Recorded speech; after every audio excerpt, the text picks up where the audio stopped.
पढ़ पा रही तो जिनके नाम नहीं भी पढ़ पाई, ठीक है, वंस अगेन आप सभी प्यारे बच्चों को a very very good evening. आज के सेशन की पर्टिकुलरली अगर मैं बात करूं बेटा, तो आज हम दो ही चीजें करने वाले हैं। सबसे पहले तो हम यहाँ पे कुछ केस स्टडी सॉल्व करेंगे, ठीक है। देखा जाए तो बाबू एक लेक्चर में ना मैं 10 से 12 केस स्टडीज करा सकती हूँ 1 घंटे के अंदर, ठीक है, वो भी पूरी एक्सप्लेनेशन के साथ। लेकिन शुरुआत है आपके बिजनेस स्टडीज के सब्जेक्ट की, आपको लगेगा कि और कराना चाहिए तो और केस स्टडीज करते हैं और खूब सारी करते हैं, लेकिन भाई घाई किस बात की है, कौन से 1 महीने में तुमको एग्जाम लिखना है, ज्यादा जल्दबाजी में ना गड़बड़ी होती है। तो इसीलिए ना हम शुरुआत में धीरे धीरे करके केस स्टडीज को बढ़ाएंगे, केस स्टडीज की डिफिकल्टी लेवल को बढ़ाएंगे। तो आज हम 3 से 4 केस स्टडीज को सॉल्व करेंगे, ठीक है, वापस टेक्निक को समझेंगे, कीवर्ड्स को समझेंगे, थोड़ी सी आज की केस स्टडीज का डिफिकल्टी लेवल जो है थोड़ा सा आपको इंक्रीज होते हुए यहाँ पे दिखेगा, ठीक है। उम्मीद करती हूँ कि चैप्टर रिवाइज करके आए हो, ठीक है। आपको यहाँ पे वो भूला वाला कंसेप्ट नहीं रखना है। अगर आप कोई भी चैप्टर पढ़ लेते हो, चैप्टर फिनिश होता है, प्लीज कीप ऑन रिवाइजिंग, वरना सेकंड चैप्टर पे जाओगे, फर्स्ट भूल जाओगे, थर्ड पे जाओगे, फर्स्ट दोनों भूल जाओगे, तो इसका कोई अंत नहीं है। तुम सर्कल में चक्रव्यूह में फंस जाओगे। तो ये चक्रव्यूह तोड़ने का भाई एक ही यहाँ पे ब्रह्मास्त्र है, रिविजन करते रहना, ठीक है। आज हम यहाँ पे केस स्टडीज करेंगे, केस स्टडीज के साथ साथ फुल चैप्टर के मैं एमसीक्यूज यहाँ पे आपको कराऊंगी, ठीक है। मतलब आज बहुत सारे क्विज वाले क्वेश्चन होंगे, और यही क्विज वाले क्वेश्चन में आज मैंने मेरा स्पेशल गूगली क्वेश्चन भी डाला है। गूगली क्वेश्चन ऐसे क्वेश्चन होते हैं जो आपको सोचने पे मजबूर करता है। अगर आप सीयूईटी लेवल प्रिपरेशन यहाँ पे कर रहे हो, या तो आपके स्कूल में या बोर्ड्स में थोड़ी सी डिफिकल्टी लेवल बढ़ जाती है, तो गूगली क्वेश्चंस आते हैं जो डायरेक्ट क्वेश्चंस ही होते हैं, थोड़ी सी आपको सोचने पे मजबूर करते हैं, आपके in depth knowledge of the concept है ना मेरे दोस्त टेस्ट करते हैं। तो क्विज में कुछ एक आध दो क्वेश्चंस ऐसे भी मैंने डाले हैं, ठीक है। उम्मीद करती हूँ कि यार मेरी बटालियन की नॉलेज एकदम स्ट्रांग है तो उसका आंसर कर पाएंगे। बाकी बहुत बातचीत नहीं करते हो, डायरेक्टली हम यहाँ पे अपने केस स्टडी के ऊपर जाता है ना। मैम डाउट है, लेक्चर शुरू नहीं हुआ, डाउट कहाँ से आ गया भाई, क्या डाउट है, जरा रुको, धैर्य रखो, है ना।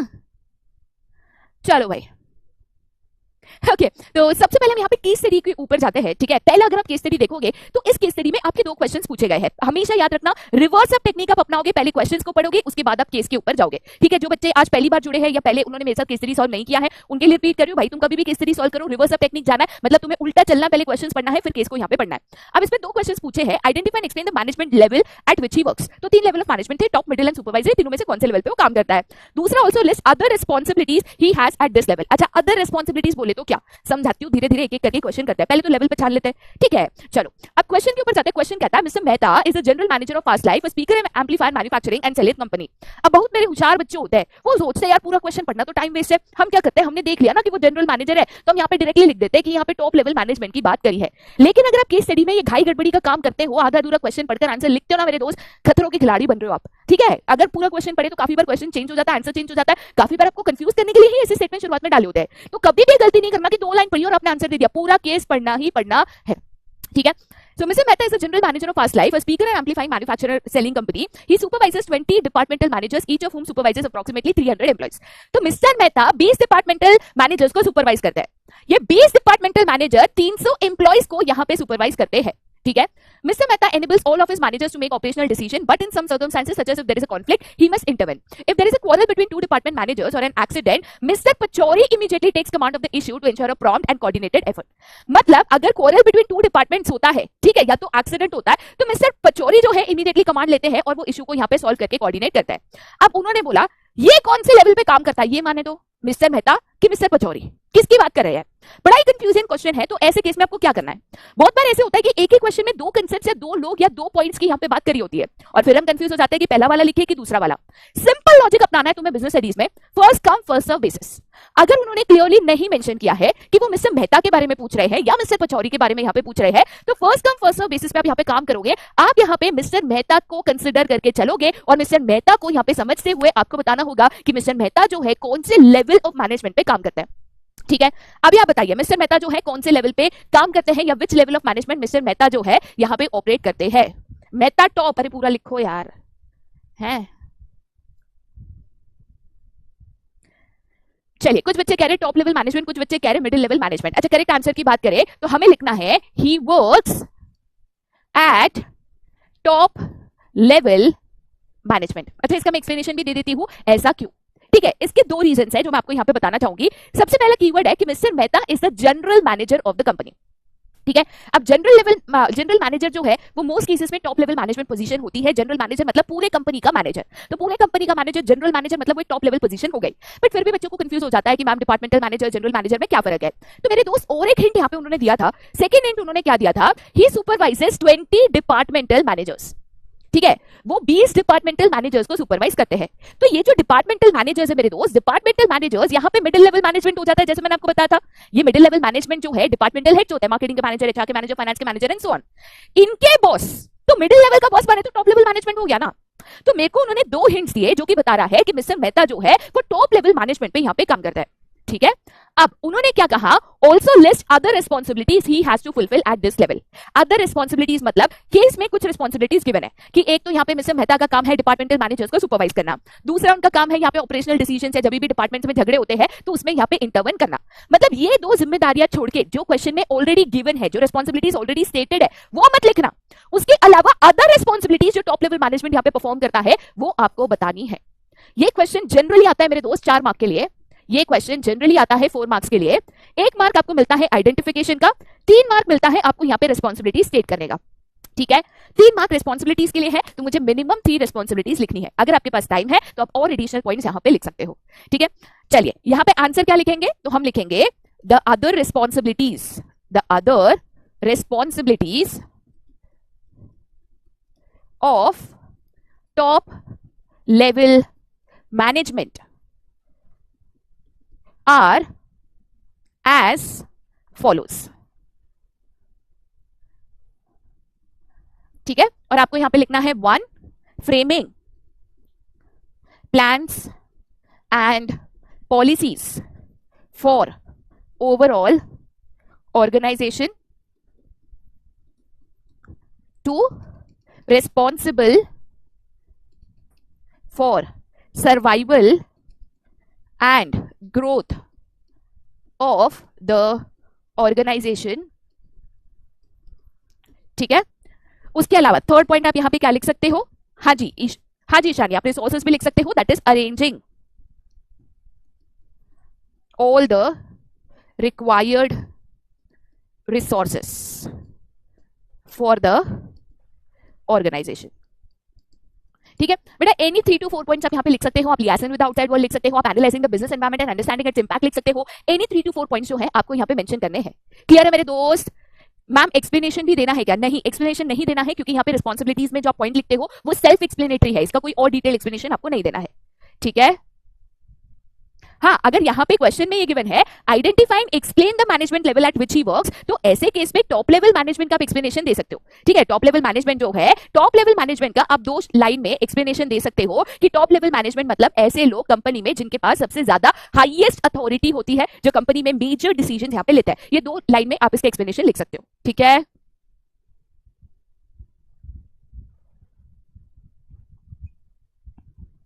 हाँ जी Sakshi, determining the goals and objectives of the organisation भी आप यहाँ पे कह सकते हो, ठीक है।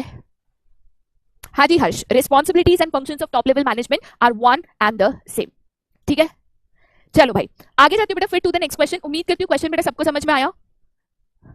मैम प्रिंसिपल कब होगा? कल शुरू हो जाएगा प्रिंसिपल्स ऑफ मैनेजमेंट बेटा।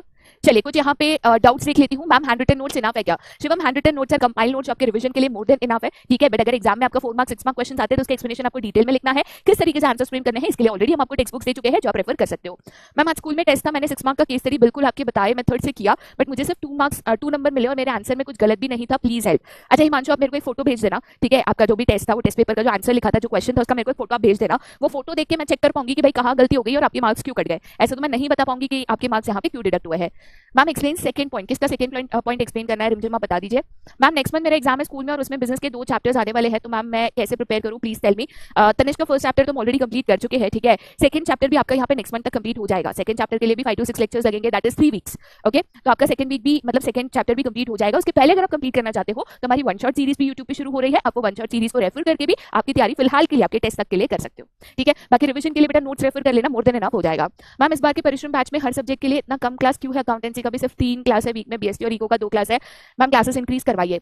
देखिए राजेश क्या होता है ना, क्लासेस तो आपके इंक्रीज होंगे, इवेंचुअली वो इंक्रीज हो जाएगा। अभी आपकी साल की शुरुआत है, साल की शुरुआत में मैं अगर बहुत ज्यादा आपको ओवरबर्डन कर दूं ना, मतलब लेक्चर्स भी ले लूं, प्रोजेक्ट वर्क भी दे दूं, ठीक है, फिर आपके 1 शॉट सीरीज भी आ जाएंगे, फिर आपकी स्कूल की पढ़ाई, स्कूल के असाइनमेंट, स्कूल का होमवर्क, भाई तुम ना मतलब ओवरवेलम हो जाते हो। ये हम पहले करते थे, पहले हम बीएससी के 3 क्लास, इको के 3 क्लास, अकाउंटेंसी के 6 क्लास ऐसे हम लगाते थे। बट द प्रॉब्लम है कि बच्चे ओवरवेलम हो जाते थे शुरुआत में ना, इतने ओवरबर्डन हो जाते थे पढ़ाई के साथ, और उनको ऐसा लगता था मतलब 12 भी एकदम स्ट्रेसफुल होता है, ठीक है। एक तो सोसाइटी, तो भाई थोड़ा रिलैक्स करो। 2 लेक्चर्स फिलहाल है, इवेंचुअली वो बढ़ जाएंगे। हमारा वादा है कि आपका सिलेबस वे बिफोर कंप्लीट हो जाएगा, including your PYQ, sample papers, revisions etcetera. तो आप चिंता मत करो बच्चा, आप भरोसा करो।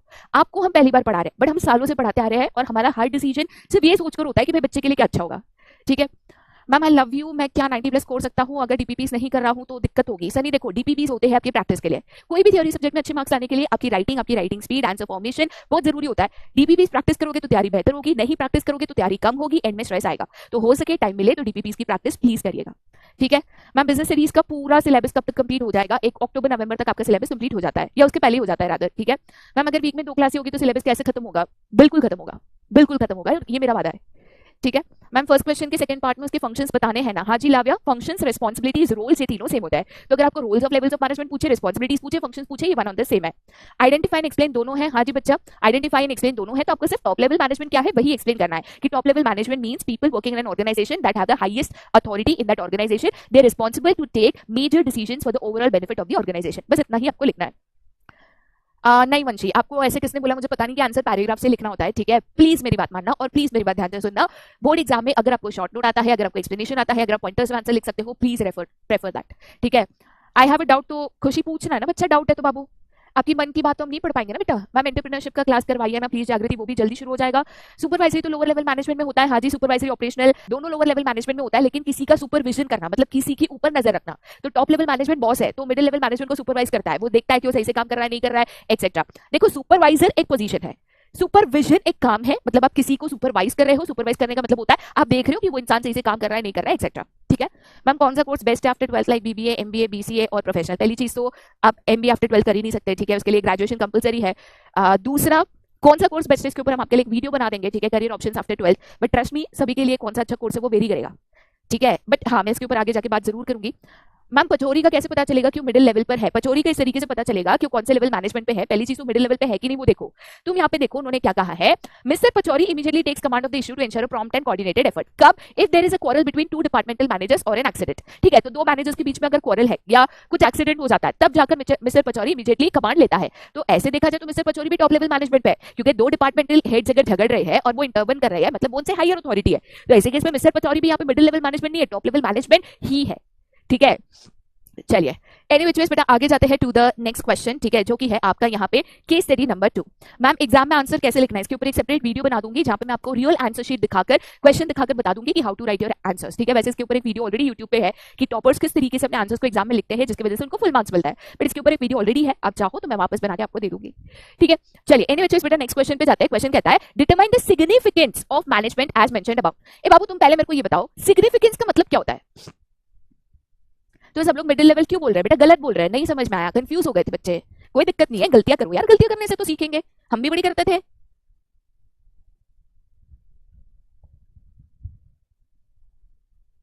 गलत तो बनाया, फीचर्स नहीं, सिग्निफिकेंस का मतलब होता है इंपॉर्टेंस। देखो इसीलिए मैं बार बार कह रही थी एग्जाम में इसी तरीके से आपको यहाँ पे कंफ्यूजन में लाता है। बाबू एक चीज है ना, नोट करके रखो, चाहे तो अगर आप लोग भूल जाते हो इसको, ठीक है, तो नोट करके यहाँ पे रखो।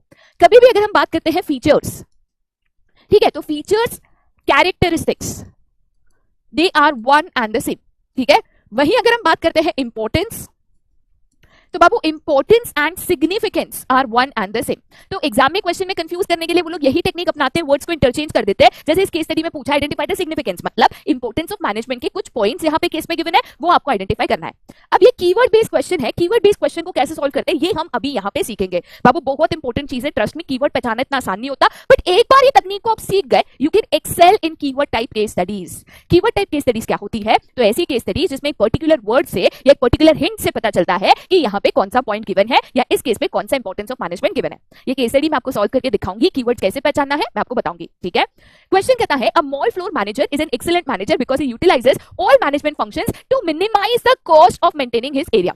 मिनिमाइजिंग द कॉस्ट, कम से कम कॉस्ट में चीजों को करना, मैक्सिमम यूटिलाइजेशन ऑफ रिसोर्सेज, मतलब मैं कहीं ना कहीं एफिशिएंसी की बात कर रही हूं। शुरुआत में जब हमने पहला लेक्चर किया था, ठीक है, 100 साल पहले नहीं किया बाबू, अभी अभी कराया, तो हमने जब फर्स्ट लेक्चर किया था हमने concept of efficiency and effectiveness सीखा था, राइट। हमने कहा था कि एफिशिएंसी जिसमें सी आता है उसका मतलब ये है कि मिनिमम पॉसिबल कॉस्ट में रिसोर्सेज का वेस्टेज ना करते हुए कोई भी काम को करना।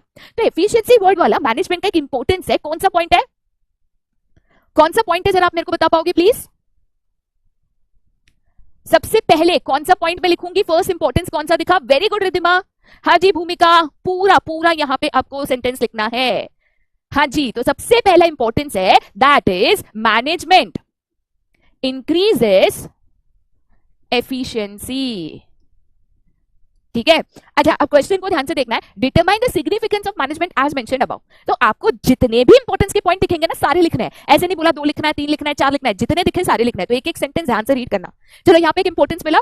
सेकंड सेंटेंस पे जाते हैं। He directs all of his subordinates to follow the target and tells them to focus their efforts on achieving these goals. ठीक है, वो अपने सारे सबऑर्डिनेट जितने भी लोग उस कंपनी में काम कर रहे हैं सबको कहते हैं कि आप गोल के ऊपर फोकस करके काम करो सो दैट हम उस गोल्स को अचीव कर सके। तो भाई हम यहाँ पे कौन से पॉइंट की बात कर रही है? गोल को अचीव करने की बात कर रही है। तो कौन सा पॉइंट ऑफ इंपॉर्टेंस है? हाँ जी, तो यहां पे करेक्ट आंसर है management helps in achieving group goals. बढ़िया है। हाँ जी, ग्रुप गोल जिसको हम यहाँ पे कहते हैं। ठीक है, चलिए अब नेक्स्ट सेंटेंस के ऊपर जाते हैं। नेक्स्ट सेंटेंस कहता है employees admit that under his guidance they learn a lot and are able to fulfil their goals. मतलब एम्प्लॉइज जो है खुद के गोल्स, अपने खुद के गोल्स भी यहाँ पे फुलफिल कर पाते हैं। इसके वजह से उनका जो पेमेंट है मतलब सैलरी है वो भी इंक्रीज यहाँ पे हो गया है। तो एम्प्लॉइज जब खुद के गोल्स फुलफिल कर पाते हैं, एम्प्लॉइज के गोल्स की बात हो रही है, तो यहाँ पे कौन सा पॉइंट ऑफ इंपॉर्टेंस आएगा मेरे दोस्त?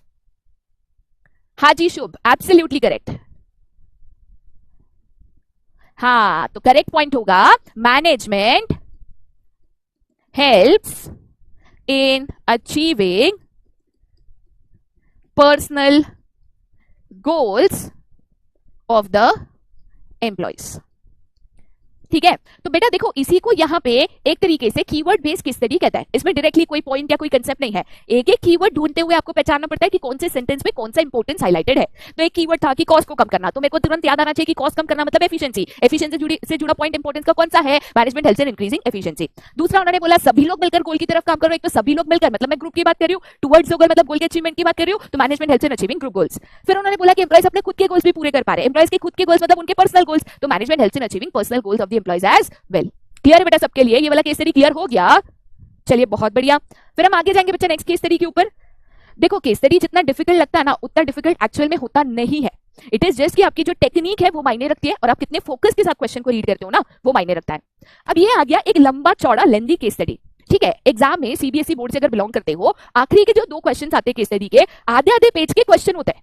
ठीक है, रीड करने में समय जाता है। 6 मार्क का एक क्वेश्चन होता है, उसमें 3 सब क्वेश्चन पूछे होते हैं। इससे भी बड़े क्वेश्चंस आते हैं। हम वो लेवल 6 मार्क केस स्टडीज पे भी जाएंगे, जब हम प्रिंसिपल्स ऑफ मैनेजमेंट चैप्टर करेंगे ना उसमें से आती है, उसके ऊपर भी जाएंगे। धीरे धीरे करके सारे क्वेश्चन सॉल्व करेंगे।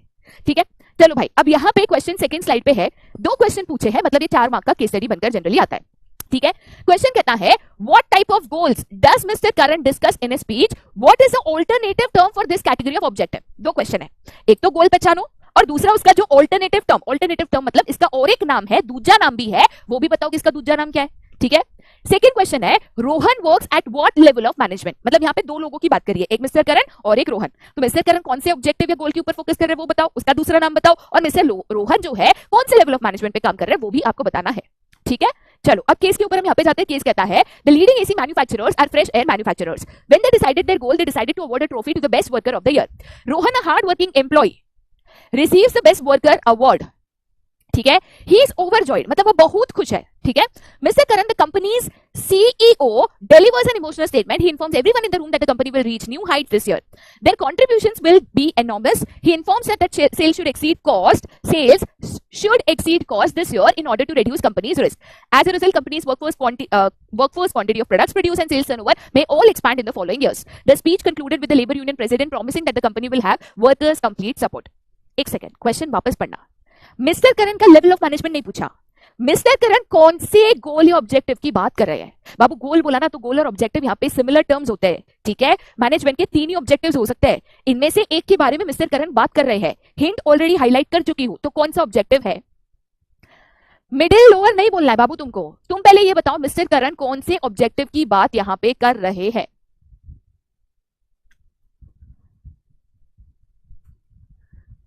हो गए कंफ्यूज। अच्छा, उन्होंने बहुत क्लियरली बोला, मिस्टर करन ने एक स्पीच डिलीवर की जिसमें उन्होंने सबको बोला कि इस साल कंपनी एक नई ऊंचाई पे जाएगी। इस साल हमारी कंपनी के जो है sales should be greater than the cost. मतलब मैं ये कह सकती हूँ, अच्छा before I go to the solution, मतलब मैं ये कह सकती हूँ जब मैंने कहा सेल्स विल एक्सीड कॉस्ट, मतलब मैं ये कह सकती हूँ कि मिस्टर करण चाह रहे हैं कि कंपनी का जो रेवेन्यू है should be greater than cost of the company. In short बाबू मैं यहाँ पे बात कर रही हूँ प्रॉफिट की ना। रेवेन्यू अगर कॉस्ट से ज्यादा है मतलब कंपनी प्रॉफिट कमाए, ज्यादा मुनाफा कमाए, उसकी बात कर रही हूँ। अच्छा, प्रॉफिट की बात करें तो सर्वाइवल, प्रॉफिट एंड ग्रोथ, ये तीनों किस में आते हैं? तो सर्वाइवल, प्रॉफिट एंड ग्रोथ जो है ये तीनों के तीनों जो है यहाँ पे ऑर्गेनाइजेशनल ऑब्जेक्टिव ऑफ मैनेजमेंट में आते हैं। ठीक है, तो क्वेश्चन कहता है what type of goal does mister Karan discuss in his speech. तो हमें लिखना है mister Karan discussed about organizational goal or objective in his speech। ठीक है, साथ ही साथ क्वेश्चन क्या कहता है, what is the alternative term for this category of objective. तो आपको कंटिन्यूशन में लिखना है the alternative term for organisational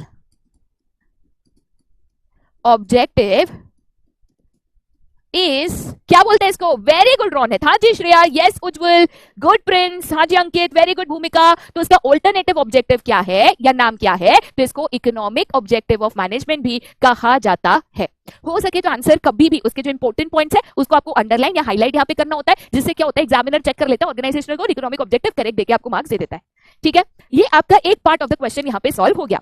अब आप सेकंड पार्ट पे जाते हो जिसमें ये पूछा गया है कि Rohan works at what level of management in the company.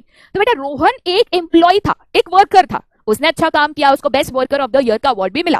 But अगर वो एक वर्कर है या अगर वो एक एम्प्लॉय है तो कौन से लेवल ऑफ मैनेजमेंट पे आएगा? No level of management. क्या बात है, बड़े स्मार्ट बच्चे। ठीक है, चलिए आपको इस तरीके से लिखना है Rohan does not belong to any level of management as he is a worker in the organization।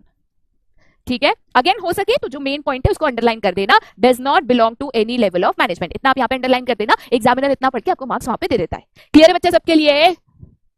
100% वाली बात है, पूरा का पूरा क्लियर है? मैम मॉनिटरी लिख सकते हैं, नहीं लिख सकते, आप चाहे एनसीईआरटी रेफर करो, आप चाहे कोई रेफरेंस बुक यहाँ पे देख लो, यहाँ पे ऑर्गेनाइजेशन ऑब्जेक्टिव का ऑल्टरनेटिव टर्म इकोनॉमिक ऑब्जेक्टिव ही गिवन है। अच्छा, इकोनॉमिक ऑब्जेक्टिव का एक्सप्लेनेशन यही होता है any objective which is monetary in nature, जहां पे आप अपना मुनाफा या फायदा या बेनिफिट देख रहे हो, बट उसका ऑल्टरनेटिव टर्म पूछा, दूसरा नाम पूछा तो इकोनॉमिक ऑब्जेक्टिव है। सिमिलरली जो ह्यूमन ऑब्जेक्टिव है उसका ऑल्टरनेटिव टर्म इंडिविजुअल या तो पर्सनल ऑब्जेक्टिव है। ठीक है, चलिए वेरी गुड। लास्ट क्वेश्चन है, इसके बाद हम यहाँ पे एमसीक्यू के ऊपर जाएंगे। अच्छा, कुछ क्वेश्चंस देख लेते हैं। Ma'am in book it is given operational level, Mehakpreet गलत है फिर। ठीक है, अगर रोहन एक वर्कर है, वर्कर जो है यहाँ पे कोई भी लेवल ऑफ मैनेजमेंट पे बिलोंग नहीं करता है। Okay ma'am, how can I send you photo of my test? आप चाहो तो डाउट सेक्शन में भी भेज सकते हो या सोशल मीडिया पे भी कनेक्ट करके हमें भेज सकते हो, कोई दिक्कत नहीं है। Why Rohan not belong to any level of management, please explain. Aman, workers and employees जो होते हैं उनके पास एक कंपनी में कोई भी अथॉरिटी नहीं होती। हम जब लेवल्स ऑफ मैनेजमेंट की बात करते हैं, देखो बेटा मैनेजर्स मतलब ऐसे लोग जिनके पास कोई ना कोई डिसीजन लेने की अथॉरिटी, पावर, अधिकार होता है। अब टॉप लेवल मैनेजमेंट है ऐसे लोग जिनके पास सबसे ज्यादा अथॉरिटी या पावर या अधिकार होता है। मिडिल लेवल के पास डिसीजन मेकिंग पावर होता है अपने अपने डिपार्टमेंट्स का। लोअर लेवल मैनेजमेंट जो है, वर्कर्स, उनका काम, उनकी डिसिप्लिन, उनका अटेंडेंस, उसकी अथॉरिटी होती है, उसका डिसीजन लेने का उनके पास अधिकार होता है। बट जो लेबरर्स है, वर्कर्स है, उनके पास कोई अथॉरिटी नहीं होती। उनका एक ही काम होता है कि भाई आपको जो काम दिया गया, आपको जो जिम्मेदारी दी गई, आप उसके पूरे करते चलो, आप उसके ऊपर काम करते चलो। ठीक है, ओके दामिनी बाबू मैं उसको करेक्ट करवा दूंगी। ठीक है ma'am, sorry for this but ma'am आपका थोड़ा सा समझ नहीं आ रहा। 11th में अनुराग सर से पढ़ा था, सो मैम बहुत दिक्कत आ रही है, please help me to figure out this problem. Gurpinder I completely respect. ठीक है, जनरली ऐसा होता है, आप जब भी दो टीचर से पढ़ते हो ना, हर एक टीचर की जो टीचिंग स्टाइल होती है, बोलने की स्टाइल, पढ़ाने की स्टाइल, उसकी जो स्पीड है, ठीक है, लिखने की स्टाइल, एक्सप्लेनेशन की स्टाइल, ये सब डिफरेंट होती है। तो जब हम एक टीचर से पढ़ते हैं, साल भर आप उस टीचर से पढ़ते जाते हो, तो आपको उसकी जो टीचिंग स्टाइल है, स्पीड है, एक्सप्लेनेशन है, उसकी आदत सी हो जाती है। ठीक है, तो नए टीचर के साथ थोड़ा सा पढ़ने में शुरुआत में दिक्कत आ सकती है, क्योंकि हमें एक टीचर की आदत सी हो रखी है। थोड़ा सा टाइम दीजिए, मुझे भी दीजिए, अपने आप को भी दीजिए। कुछ दिनों में हो सकता है कि आपको मेरी भी आदत हो जाए या मेरे टीचिंग स्टाइल की भी आदत हो जाए। बाकी कहीं आपको कोई दिक्कत आ रही है, लगता है स्कोप ऑफ इंप्रूवमेंट है, आप बता दीजिएगा, हम कर देंगे। ठीक है, चलिए आगे जाते हैं। Please this is my humble request, सारे चैप्टर के लास्ट लेक्चर में केस स्टडी के साथ हैंड रिटन जो आपने दिया है उसको पीपीटी में ऐड करके थोड़ा रिवाइज करवा देना मैम प्लीज। अच्छा जय, रिविजन कराने के लिए ना टाइम नहीं मिलता, 1 hour 15 minutes का लेक्चर होता है, ठीक है। 5 केस स्टडी सॉल्व करनी है तो आप समझो 5 10 मिनट्स बोल के अगर आप चलोगे, अब देखो 4:39 हो रहा है, 40 मिनट हो गए लेक्चर को, और एक केस स्टडी करना बाकी है, इसमें 10 मिनट जाएगा। फिर 10 एमसीक्यूज 12 एमसीक्यूज करोगे तो उसमें 10 15 मिनट आपको और चले जाएगा, तो खत्म, 4 5 वही हो गए। तो रिविजन कराने के लिए एक्चुअल में समय नहीं मिलता, बट मैं कोशिश करूंगी, it is a good suggestion, revision कराना मैं कोशिश जरूर कर सकती हूँ, ठीक है। ओके जयेश बाबू एक ही बार डालते तो भी मैं पढ़ती बच्चा। मैम बैकलॉग कैसे कवर करे, अच्छा बैकलॉग कह रहे हो, ठीक है। बैकलॉग नहीं बैकलॉग, बैकलॉग कवर करने के लिए अभी तो बैकलॉग ही क्या हुआ है, 4 5 लेक्चर्स को हुआ है, ठीक है। रोज एक एक लेक्चर एक्स्ट्रा देखो, संडे को 2 लेक्चर्स देखो, एक हफ्ते में बैकलॉग क्लियर हो जाएगा बाबू, अभी तो शुरुआत है, अभी कर लो। ठीक है, फर्स्ट क्वेश्चन और एक बार समझा दो, ठीक है, लेक्चर के अंत में आयशा समझा दूंगी। जयेश ठीक है बाबू। नहीं नैतिक, मिस्टर जयेश ने स्पीच में पर्सनल ऑब्जेक्टिव के बारे में नहीं बोला है। मिस्टर जयेश ने ये बोला कि कंपनी अलग हाइट्स पे पहुंचनी चाहिए और इसके लिए हम कंपनी का जो सेल्स है वो कॉस्ट से बढ़ाएंगे, ठीक है, शुरुआत वहां से करी थी। हाँ जी आगम करेक्ट कह रहे हो बच्चा, 4 केस स्टडीज होंगे, प्रिंस ये आखिरी है। लक्ष्य अभी बता बच्चा बैकलॉग क्लियर करने के लिए। स्टेट बोर्ड के लिए सभी आप एनसीईआरटी रेफर करो, स्टेट बोर्ड के मेजॉरिटी क्वेश्चन जो पेपर में आते हैं ना, बिहार बोर्ड हो, यूपी बोर्ड हो, राजस्थान बोर्ड हो, स्टेट बोर्ड के मेजॉरिटी क्वेश्चन को एनसीईआरटी से बना के डाल देता है, ठीक है। तो एक एनसीईआरटी ले लेना, एक पीडब्ल्यू की बुक है, उतना इनफ है। ओके ओके वंशी, ये लास्ट क्वेश्चन है, इसके बाद पोल है। लियासिन मतलब कम्युनिकेशन, श्वेता। 20 ऑब्जेक्टिव्स होते हैं, ठीक है। अगर आप सीबीएसई बोर्ड से हो तो आपका पेपर इस तरीके से आता है, 80 मार्क का पेपर होता है, जिसमें शुरुआत के 20 क्वेश्चन एमसीक्यूज होता है, बच्चे आपके 60 मार्क में से 30 मार्क के आपके केस स्टडीज आते हैं, 30 मार्क के डायरेक्ट क्वेश्चन यहाँ पे आपके आते हैं, ठीक है। केस स्टडीज आपके एमसीक्यू में भी आते हैं, 3 मार्क भी आते हैं, 4 मार्क भी आते हैं, 6 मार्क केस स्टडीज भी आते हैं। सीबीएसई ने लास्ट ईयर से पहले भी वही पैटर्न था, लास्ट ईयर क्लियरली डिक्लेयर कर दिया था कि out of the entire paper, मतलब 80 मार्क के पेपर में से 50% जो है वो यहाँ पे सीबीक्यू कंसेप्ट बेस्ड क्वेश्चन होंगे, ठीक है। तो 40 मार्क्स के आपके केस स्टडी टाइप क्वेश्चन ही आते हैं। ओके चलिए आगे जाते बेटा, फिर to the next and the last case study number 4 के ऊपर यहाँ पे जाते हैं। क्वेश्चन ध्यान से पढ़ना, ठीक है। 2 क्वेश्चन यहाँ पे गिवन है। फर्स्ट क्वेश्चन कहता है, she appointed a team of designers and craft people in the company who develop some prints of bed covers and bright colour on silk. कौन सा फंक्शन ऑफ मैनेजमेंट इस case में highlighted है, function of management पूछा है, ठीक है।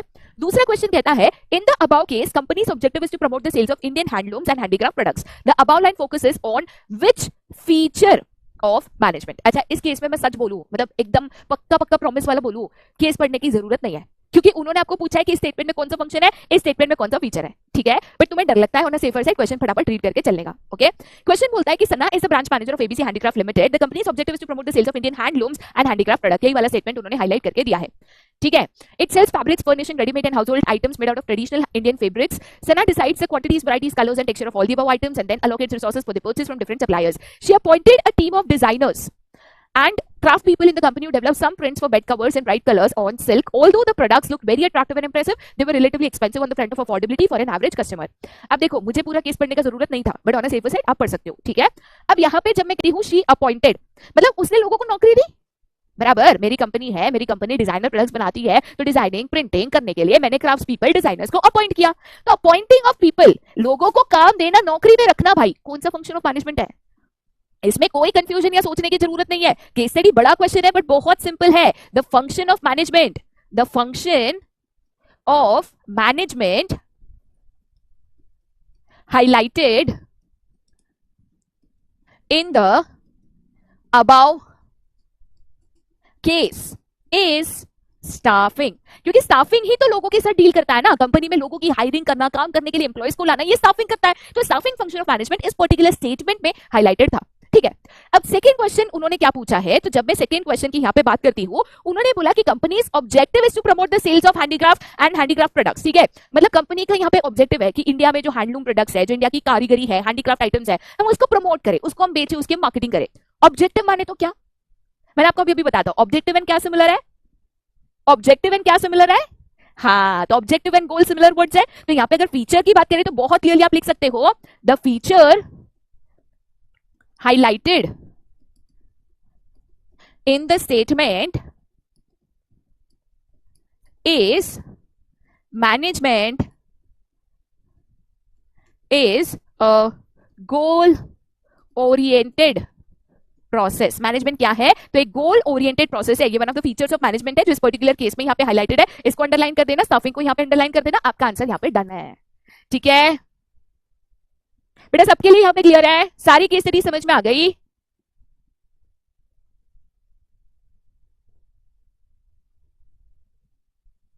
Very good पूजा, हाँ जी बेटा करेक्ट है। ओके हाँ जी, अब हम डायरेक्टली पोलिंग के ऊपर जाते हैं, फिर एंड में और अगर समय बचेगा तो डाउट से मैं उसको क्लियर कर दूंगी। ठीक है, आयशा को डाउट था केस स्टडी नंबर 1 में, तो उसके लिए वो वापस भी सॉल्व कर देंगे। ठीक है, हाँ जी चलिए। ओके तो यहाँ पे अब हमने अरे जो क्वेश्चन है क्विज है उसकी हम शुरुआत कर रहे हैं। जैसे मैंने बताया कि आज हम अपना स्पेशलिटी गूगली वाला जो क्वेश्चन है वो भी लेकर आए हैं, जो आपको सोचने पे थोड़ा सा दिमाग दौड़ाने पे मजबूर कर सकता है। बट बिफोर मैं क्विज के साथ स्टार्ट करूं, भाई केस स्टडी सॉल्व करते करते थक तो नहीं गए? एक बार चेक कर लिया जाए। करे करे चलिए तो एक बार चेक करते हैं। Check check, how was the जोश? बताइए जरा।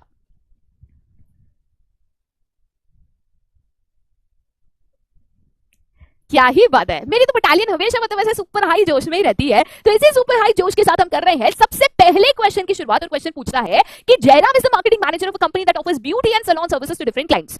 To attract clients he offers different schemes every month and on special occasion and he receives more orders. He keeps on learning new techniques and tries to offer competitive prices as per the market standards and hence gets the benefit of first mover advantage. इस case में एक characteristics of management highlighted है मेरे दोस्त। कौन सा characteristic highlighted है? सोचो सोचो सोचो, बताइए।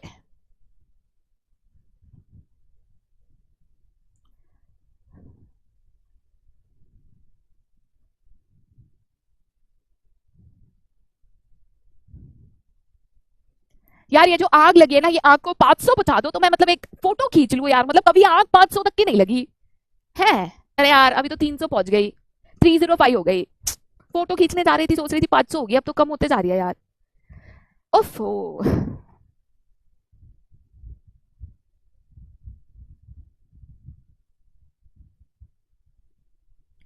यार, 500 पहुंचाने बोला, बच्चे 50 पहुंचाने जा रहे हैं, बताओ यार। क्या बात है, 433, थोड़ा सा और, थोड़ा सा और। अरे भाई क्या बात है, ये तो मतलब 700 पहुंच गई ये लेक्चर। क्या ही तो बात है, मतलब जलवा है तुम लोगों का।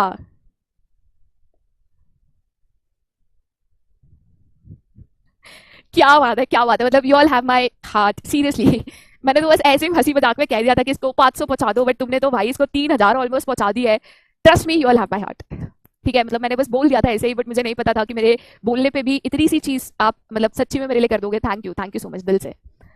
ठीक है ओके चलिए आगे जाते हैं। अच्छा क्वेश्चन की अगर मैं बात करूं तो यहाँ पे उन्होंने पूछा है कैरेक्टरिस्टिक्स ऑफ मैनेजमेंट। ठीक है, करेक्ट आंसर बताओ तो ऑप्शन सी जो है बेटा, ऑप्शन सी यहाँ पे आपका करेक्ट आंसर है। करीबन एक 19% बच्चों ने गलत आंसर दिया है। मैं आपको बता भी देती हूँ ऑप्शन सी करेक्ट आंसर क्यों है। उन्होंने यहाँ पे क्या बोला कि जयराम जो है मार्केटिंग मैनेजर है, जो different beauty and salon products देता है।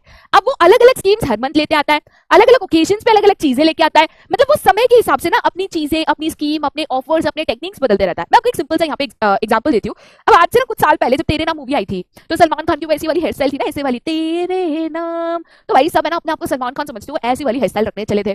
फिर शाहरुख खान की मूवी आई, शाहरुख खान ने इधर ऐसे पीछे चोटी रख ली, तो सब ऐसे खुद को शाहरुख खान समझने के लिए ऐसे पीछे चोटी रखने लगे। यहाँ पे ना लोग समय के हिसाब से बदलते हैं। तो ये जो डिफरेंट सर्विस प्रोवाइडर्स होते हैं, जैसे सैलून सर्विस है, ब्यूटी पार्लर्स है, इनको भी समय के साथ अपने आप को, अपनी स्कीम्स, ऑफर्स, टेक्निक, जो प्रोडक्ट्स वो यूज करते हैं उसको बदलना ही पड़ता है। तो थिंग्स कीप ऑन चेंजिंग, वो बदलते रहता है, और बदलते रहता है उसी को तो बेटा हम डायनामिक कहते हैं ना, कॉन्स्टेंटली चेंजिंग। तो इसीलिए management is a dynamic function. ठीक है चलिए आगे जाते बेटा फिर टू द नेक्स्ट। अच्छा नेक्स्ट क्वेश्चन यहाँ पे पूछा है, this level of management serves as a link between the top level managers and the first line managers. Top level managers और फर्स्ट लाइन मैनेजर्स के बीच में लिंक, एक जोड़ने वाली जो कड़ी है, वो कौन है? बताइए। कटोरा कट, हाँ यार मशरूम कट को ना लोग कटोरा कट कहते थे, वो पुराने जमाने में। ठीक है, एक कोई तो एक्ट्रेस थी, आई थिंक साधना करके कोई तो एक्ट्रेस थी, उसे आगे ऐसे बाल रखे थे, तो कट का नाम साधना कट रख दिया था। बताओ यार, इंडिया में ना लोग बड़े जुगाड़ू होते हैं, है ना। चलो भाई।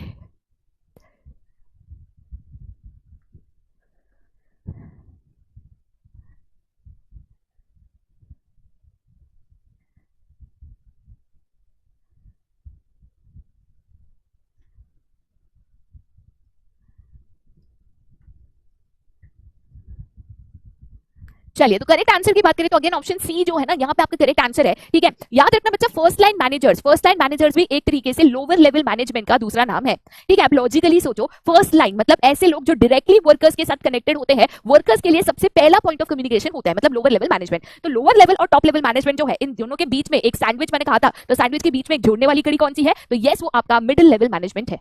ठीक है, चलो आगे जाते बेटा फिर to the next question. Question कहता है which of the following statement is not true for lower level management. अच्छा, इनमें से एक स्टेटमेंट जो है ना वो लोअर लेवल मैनेजमेंट को लेके सही नहीं है, फॉल्स है, गलत है, इनकरेक्ट है। स्टेटमेंट्स देख लो फिर पोलिंग शुरू करूंगी, वरना आपका जो ऑप्शंस है वो ढक जाएगा।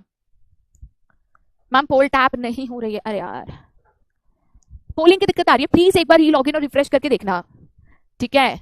बाकी पोलिंग में बच्चों को दिक्कत आ रही थी, ऑलरेडी मैं मेल कर चुकी हूँ हमारी टेक टीम को, दिया वर्किंग ऑन इट, मुझे लगा था ये सॉल्व हो गया, बट ठीक है। चलो पढ़ लिया ऑप्शंस, कर दो पोलिंग शुरू, चलिए।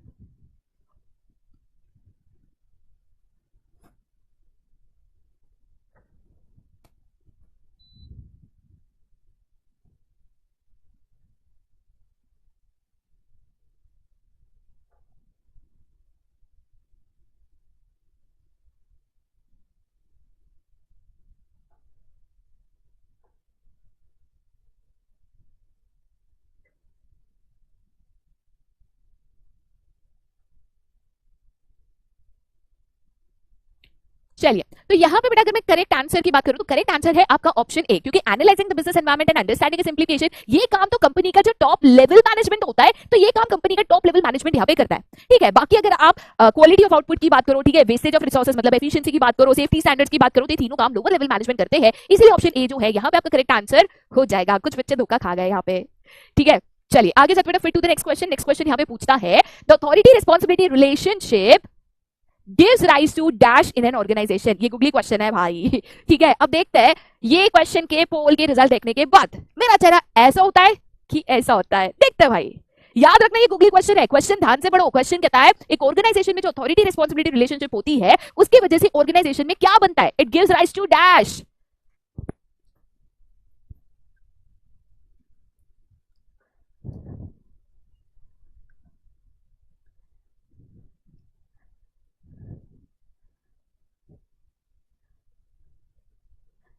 अरे तनिष्का हमसे भी मिलने आया करो बाबू, बराबर ना कृति।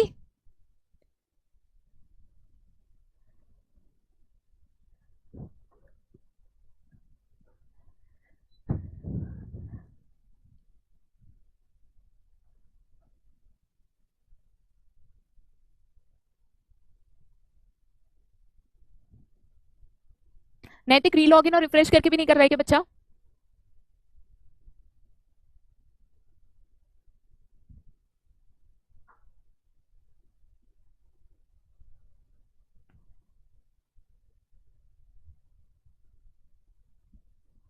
चलिए, तो अगर मैं करेक्ट आंसर की बात करूं, ठीक है, उन्होंने कहा कि अथॉरिटी रिस्पांसिबिलिटी रिलेशनशिप जो होती है तो उससे एक ऑर्गेनाइजेशन में क्या होता है। अगर करेक्ट आंसर की बात करें तो करेक्ट आंसर है ऑप्शन बी, जो कि है डिफरेंट लेवल्स ऑफ मैनेजमेंट। क्या बात है, मतलब 75% से ज्यादा बच्चों ने सही जवाब दिया है, तो मेरी शक्ल ऐसी तो नहीं बनेगी भाई, यही ठीक है, ठीक है। अच्छा, जिन बच्चों ने गलत आंसर दिया है मैं आपको यहाँ पे बता देती हूँ। तो जब हम लेवल्स ऑफ मैनेजमेंट की बात करते हैं, ध्यान से सुनना, फटाफट यहाँ पे बता देती हूँ। तो जब भी हम यहाँ पे लेवल्स ऑफ मैनेजमेंट की बात करते हैं तो लेवल्स ऑफ मैनेजमेंट में टोटल 3 लेवल्स होते हैं कोई भी एक ऑर्गेनाइजेशन में, जिसको हम यहाँ पे एक पिरामिड फॉर्म में लिखते हैं, ठीक है। सबसे पहले आता है आपका बेस लेवल, जिसको हम यहाँ पे लोअर लेवल या तो सुपरवाइजरी लेवल या तो ऑपरेशनल लेवल भी यहाँ पे कहते हैं, ओके। उसके बाद आता है आपका सेकंड लेवल, जिसको हम यहाँ पे मिडिल लेवल मैनेजमेंट कहते हैं, ओके। एंड देन बनता है आपका टॉप मोस्ट लेवल, जिसको हम टॉप लेवल मैनेजमेंट यहाँ पे कहते हैं। लेकिन जब ये लेवल्स बनते हैं कौन से बेसिस पे बनते हैं, तो हम कहते हैं टॉप लेवल मतलब ऐसे लोग जिनके पास हाईएस्ट अथॉरिटी होती है, मतलब कंपनी में सबसे ज्यादा अथॉरिटी होती है, सबसे ज्यादा पावर होता है, सबसे बड़े बड़े डिसीजन ये लोग यहाँ पे लेते हैं। लोअर लेवल की अगर हम बात करें तो इनके पास सबसे लोवेस्ट लेवल ऑफ अथॉरिटी होती है, ठीक है, सबसे कम अथॉरिटी होती है, जो वर्कर्स को सुपरवाइज करते हैं, और वर्कर्स मतलब जिनके पास कोई भी अथॉरिटी नहीं होती। तो कौन से लेवल में कौन जाएगा, लेवल्स किस बेसिस पे बनेंगे, तो अथॉरिटी एंड रिस्पांसिबिलिटी के मुताबिक बनेंगे। इनके पास सबसे ज्यादा अथॉरिटी है, इनके पास सबसे कम अथॉरिटी है, इनके पास दोनों के बीच की अथॉरिटी है, बात खत्म। इसलिए अथॉरिटी रिस्पांसिबिलिटी पे हमेशा कंपनी में लेवल्स ऑफ मैनेजमेंट बनते हैं, ठीक है। आगे जाते हैं to the next. Process of integrating the activities of an organisation in pursuit of common goals is known as dash. Activities को इंटीग्रेट करना, वापस बता रही हूं, ध्यान से देखो, मेरे को ध्यान से देखो। एक्टिविटीज को इंटीग्रेट करना, ठीक है, जोड़ना, सिंक्रोनाइज करना, ये कौन करता है? अब इससे ज्यादा हिंट नहीं दे सकती यार, चीटिंग हो जाएगी।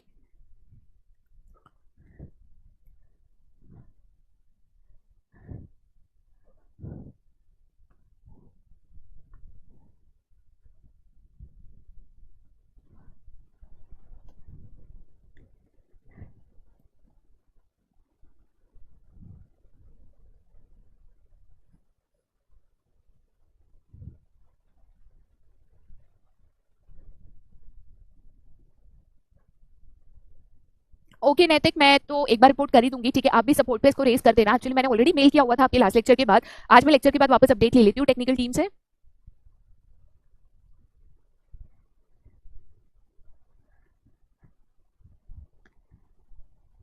चलिए, तो करेक्ट आंसर की बात करें तो ऑप्शन बी यहाँ पे आपका करेक्ट आंसर है, ठीक है। याद रखना, जब भी हम इंटीग्रेशन, सिंक्रोनाइजेशन, कनेक्टिंग, बाइंडिंग इन शब्दों का इस्तेमाल करते हैं, इट इज ऑलवेज यहाँ पे कोऑर्डिनेशन, चीजों को इंटीग्रेट करना, एक साथ लाना towards a common goals, coordination इसका आंसर होगा, ठीक है। चलिए, बहुत बढ़िया। चलिए आगे जाते बेटा फिर to the next question. Management is all pervasive because dash. Management को ऑल परवेसिव क्यों कहा जाता है? Why do you say management is all pervasive?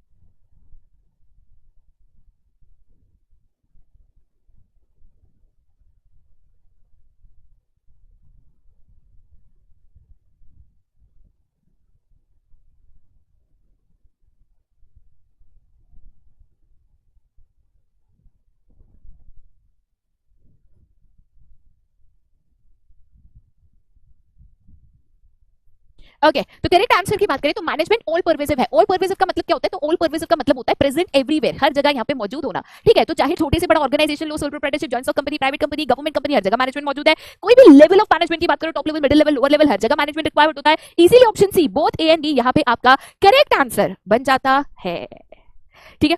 चलिए आगे जाते बेटा फिर to the next question. The image shows which function of management. अच्छा, इमेज बेस्ड क्वेश्चंस आपके एग्जाम में आता है जहां पे एक फोटो दिया होता है, ठीक है, और उससे पहचानना होता है कि यहाँ पे आपका करेक्ट आंसर क्या है। तो इस पर्टिकुलर फोटो को देखकर, इमेज को देखकर आपको कौन सा फंक्शन ऑफ मैनेजमेंट दिखाई दे रहा है? इस पर्टिकुलर फोटो या इमेज को देखकर आपको यहाँ पे कौन सा फंक्शन ऑफ मैनेजमेंट दिखाई दे रहा है?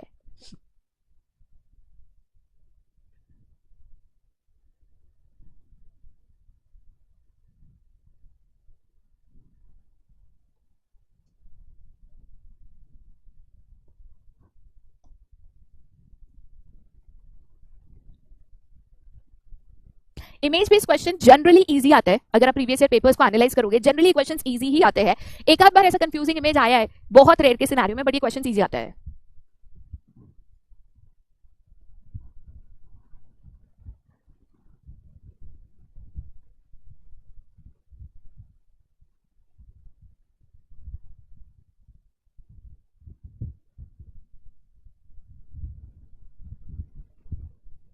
चलो भाई, तो यहाँ पे करेक्ट आंसर की बात करें, ऑप्शन ए जो है दैट इज प्लानिंग, आपका यहाँ पे करेक्ट आंसर है, ठीक है। अब यहाँ पे अगर आप इमेज देखोगे, वो सोच रहा है, ठीक है। तो सोचना, थिंकिंग करना, तो थिंकिंग इन एडवांस, थिंकिंग एक ही फंक्शन में पढ़ाता ना भाई। Thinking in advance, what to do, when to do, how to do and who is to do, क्या करना है, कब करना है, कैसे करना है, कौन क्या काम करेगा, सोच रहा है भाई, सोच रहा है तो प्लानिंग कर रहा है ना, ठीक है। चलो भाई आगे जाते बेटा फिर टू द नेक्स्ट क्वेश्चन। अब आता है खतरनाक वाला क्वेश्चन, क्योंकि आप असर्शन एंड रीजनिंग वाला क्वेश्चन यहाँ पे लेकर आई हो, ठीक है। असर्शन कहता है कि satisfaction of personal objective is critical in any organisation. Reason कहता है कि employees are an organisation's most precious resource.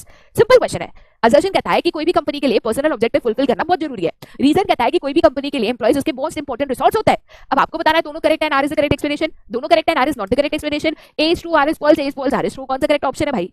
Option एक बार सिलेक्ट कर लो, फिर पोलिंग शुरू करूंगी, वरना क्वेश्चन यहाँ पे ढक जाता है भाई। हेलो अनिकेत, अरे वंश इतने प्यार से हमको भी हेलो कभी बोला करो बाबू। बताओ यार, एक दूसरे से दोस्ती कर लो, हमसे कौन करेगा? फिर हमको गाना गाना पड़ेगा है?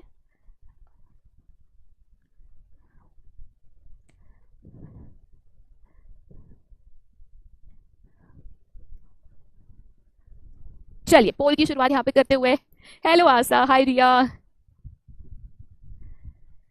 हेलो आदर्श, हेलो जयंत, हाय मीनाक्षी, हेलो तनिषा, हाय आस्था, हेलो राधिका।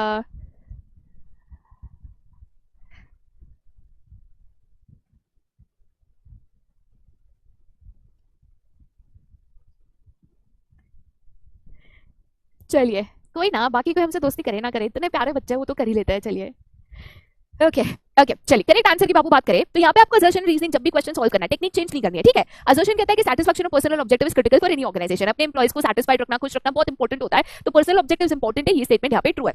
एम्प्लॉइज जो है कंपनी के one of the most important resource या एसेट होता है, ये भी स्टेटमेंट ट्रू है, क्योंकि उनके बिना हम कंपनी के गोल्स एंड ऑब्जेक्टिव्स को अचीव नहीं कर पाते। अब मुझे देखना है कि R is the correct explanation of A और नॉट, तो मैं क्या करूंगी, इन दोनों के बीच में शब्द जैसे कि बिकॉज या तो हेंस का इस्तेमाल करूंगी, ठीक है। अब मैं यहाँ पे बिकॉज का इस्तेमाल कर रही हूँ, satisfaction of personal objectives critical in any organisation because employees are an organisation's most precious resource. Connect हो गया कि एम्प्लॉइज को खुश रखना जरूरी है क्योंकि एम्प्लॉय सबसे इंपॉर्टेंट रिसोर्स होता है, कनेक्ट हो गया। तो यस इस केस में R is the correct explanation of A, तो ऑप्शन ए जो है आपका करेक्ट आंसर हो जाएगा, both are true and R is the correct explanation of A, ठीक है। तो ऑप्शन ए बाबू आपका यहाँ पे करेक्ट आंसर है। थोड़ा सा ज्यादा गलती हो गया, कोई दिक्कत नहीं, असर्शन एंड रीजनिंग क्वेश्चंस जितने आप यहाँ पे सॉल्व करोगे, जितने प्रैक्टिस करोगे उतना बेहतर बनते जाओगे। टेक्निक नहीं भूलनी है, प्लीज ये टेक्निक को फॉलो करो, क्वेश्चन हमेशा राइट आएगा तुम्हारा, ठीक है। चलिए नेक्स्ट क्वेश्चन पे जाते हैं। क्वेश्चन कहता है management is always denoted by we and not by I because, management को हमेशा वी कहते हैं, हम कहते हैं ना कि आई, मैं मेरा, नो, हम हमारा, हाँ, ऐसा क्यों, वाई?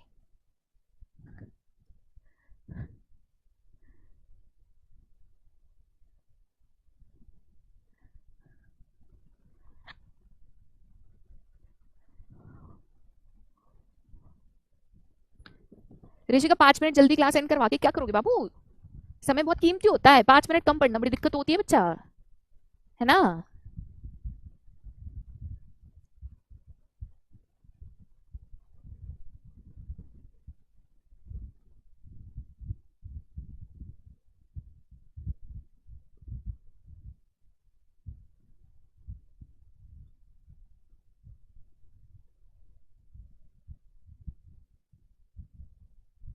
चलिए हाँ जी यश बिल्कुल, गर्व एक ही गूगली क्वेश्चन था बेटा आज। तो यहाँ पे करेक्ट आंसर की बात करें तो करेक्ट आंसर ऑप्शन सी है, हम मतलब एज अ ग्रुप, ठीक है। जब भी हम as a group as a team हम काम करते हैं तो we always say us, we, ठीक है। जब हम अकेले कोई चीज करते हैं तो हम मैं, आई ये यूज करते हैं। तो मैनेजमेंट एक ग्रुप एक्टिविटी है जहाँ पे कंपनी का गोल को एक व्यक्ति पूरा नहीं करता, सभी लोग मिलकर करता है। So we have to focus on goals, we have to achieve the goals, we have to work towards the goals. We का इस्तेमाल बेटा यहाँ पे ज्यादा होता है, इसीलिए है, ठीक है।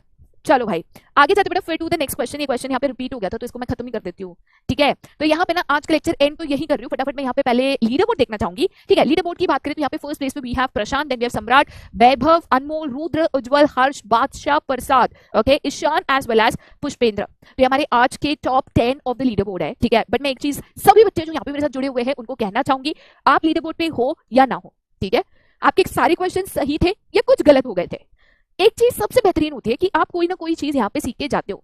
देखो बच्चा गलती आप करो कोई दिक्कत नहीं है, आज आपका एक क्वेश्चन रॉन्ग हो सकता है, 4 क्वेश्चन रॉन्ग हो सकता है, बट यही तो एक लर्निंग है ना कि इस बार मैंने गलती करी तो मैं आगे एग्जाम में तो ना करूं। तो प्रैक्टिस करो, क्वेश्चन अटेम्प्ट करो, गलत हो रहा है उसको सही करो और आगे ये गलतियां अवॉइड करनी है, ठीक है। बाकी परफॉर्मेंस बहुत ही बढ़िया हुआ है। सबसे फर्स्ट प्लेस पे जो हमारे प्रशांत, अगर हम उनका एवरेज टाइम देखेंगे it is less than 1 second, fabulous Prashant, ठीक है। बाकी बच्चों को जो पोलिंग दिक्कत आ रही है बच्चा मैं उसको ऑलरेडी रिपोर्ट कर चुकी हूँ, आज मैं वापस एक बार रिपोर्ट जरूर कर दूंगी। आयशा आपका क्वेश्चन नंबर 1 का जो डाउट था डाउट स्लाइड पे डाल देना, मैं उसको सॉल्व जरूर वहां पे कर दूंगी। फिलहाल बिकॉज टाइम बहुत कम है मेरे पास तो मुझे लेक्चर एंड करना पड़ेगा। कल के लेक्चर में we are starting with chapter number 2 principles of management, बहुत ही इंटरेस्टिंग चैप्टर है, ठीक है। ट्रस्ट मी कल का लेक्चर तो बेसिक होगा बट जब हम 14 principles and techniques of scientific management करेंगे ना, बहुत ही मजेदार टॉपिक्स है एंड इंपॉर्टेंट है। एग्जाम में ये 2 topics 14 principles and scientific principles और उसके टेक्निक्स, इसमें से हर साल क्वेश्चन आता है बाबू, हर साल, ठीक है। तो कल हम ये नया चैप्टर शुरू करेंगे। बाकी आज का जो ये बढ़िया सा एकदम मजेदार लेक्चर था उसको हम यहीं पे एंड कर रहे हैं, कल वापस मिलेंगे, आज के लिए यहीं पे खड़ा